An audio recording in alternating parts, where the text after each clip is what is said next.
এই WhatsApp guys, কেমন আছো তোমরা সবাই? আমরা প্রথমে জয়চণ্ডী স্টেশনে এসেছিলাম। জয়চণ্ডী স্টেশন থেকে শুরু করে গ্রিন লাইনের বাস ধরলাম আসানসোল থেকে সোজা শিলিগুড়ি যেতে পুরো রাত্রি কিন্তু বাসে যেতে হয়েছিল। তারপরে দার্জিলিংয়ে এলাম। দার্জিলিংয়ে হোটেল শান্তি ভিলাতে ছিলাম, বেশ সুন্দর হোটেলটা। তারপর আমরা হাঁটতে হাঁটতে চলে গেলাম, আমাদের গাড়ির ব্যবস্থা ছিল, সেখান থেকে আমরা পুরো দার্জিলিংটা ঘুরবো।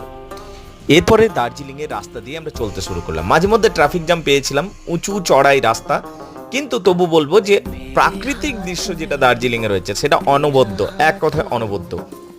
ভিডিও থেকেও তোমরা মোটামুটি আন্দাজ করতে পারবে, কিন্তু সামনে থেকে যখন সেটাকে উপলব্ধি করবে সেটা তুমি বুঝতে পারবে সত্যি এক অসাধারণ অনুভূতি।